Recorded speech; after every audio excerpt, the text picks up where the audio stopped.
Good evening, thanks for joining us on the news at 8.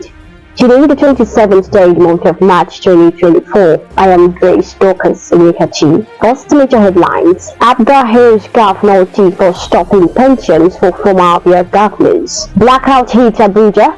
Over 4033 kV feeder. Naira will continue to stabilize, says Vice President Shatima. We take commercials. We'll be right back with details and then more. Stay connected.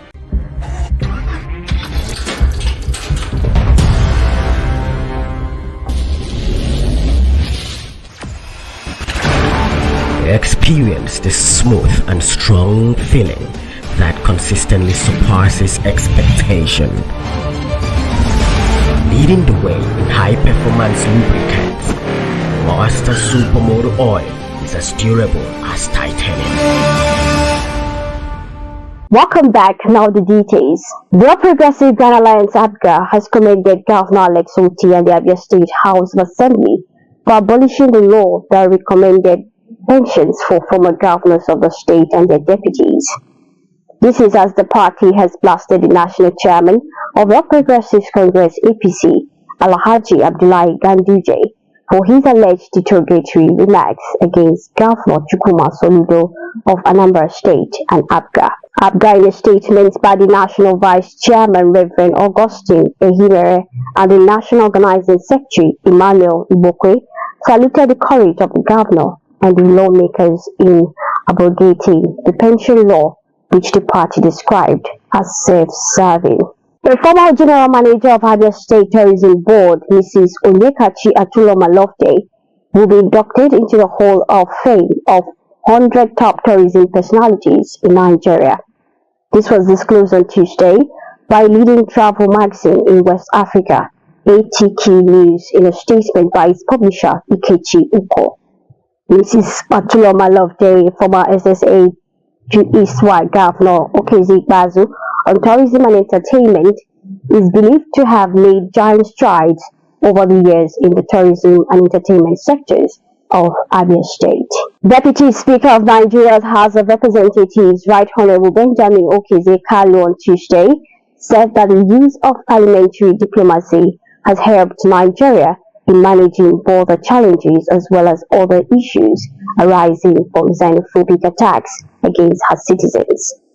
Rather than going into war, which he described as ugly, Kalu urged the world to adopt the option of parliamentary diplomacy, stressing that it offers a strategic approach to global peace. Electricity consumers are experiencing a power outage in some parts of Abuja due to a technical fault in its 33 kilovolt feeder in the central area of the nation's capital. Abuja Electricity Distribution Company disclosed this in a notice on Tuesday through its official X account.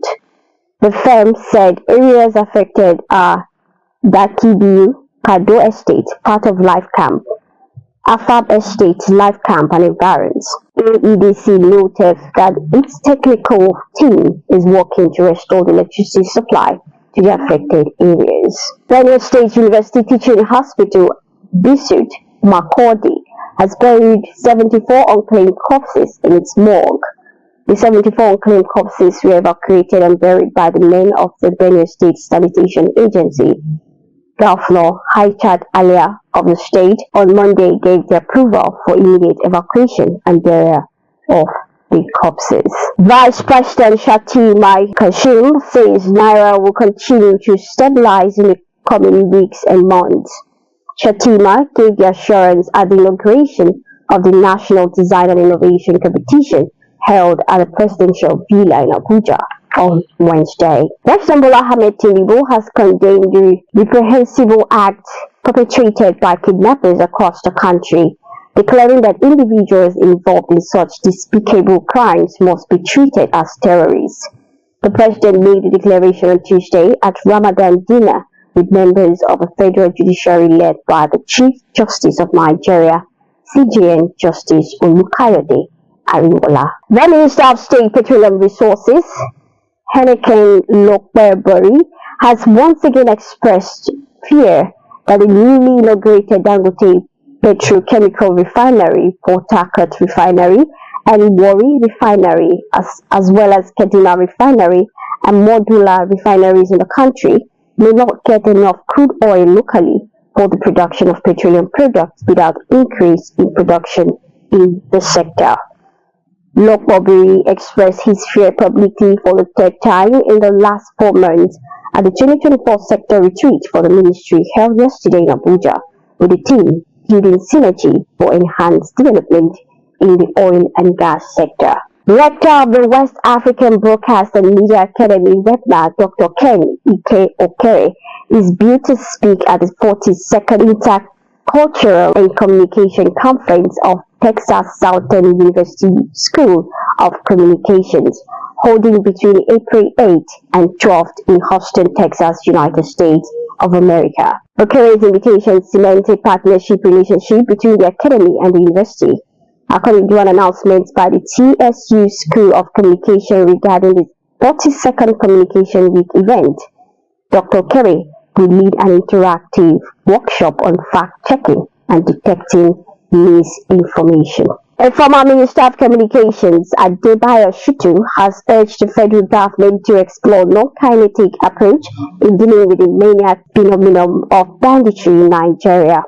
Shitu, an ex-minister of the cabinet of former President Muhammadu Buhari, stated this on China's television's Politics Today program on Tuesday. On the foreign scene, fears have been raised of significant disruption to global supply chain after a container ship crashed into a bridge in the U.S. city of Baltimore. The ship, named Daily, hit a support column of the Francis Scott Key Bridge in the early hours of Tuesday morning, causing it to collapse. The bridge spanned the entrance to the port of Baltimore, the busiest port in the U.S. for car export and the 9th busiest overall. 6 people are missing, presumed dead. While in sports, Finidi George has described the Super Eagles' performance as commendable despite losing to Mali in Tuesday's friendly game in Marrakech, Morocco. Goals from Ibila Toure and Kamori Doumbia scored a 2-0 win for Mali. It was first win for the Malians against the Eagles since 1975. And that's what brings us to the end of the news at 8. But before we go, we can find major stories. Abga hails Governor Oti for stopping pensions for former Abia governors. Blackout hits Abuja over 33 kV feeder. Naira will continue to stabilize, says Vice President Shatima. These and many more different platforms. Log on to www.abntv.com.ng, and you can also follow us on our social media platforms being displayed on the screen. I am Grace Dorcas Emekachi. Have a pleasant night. Just stay safe.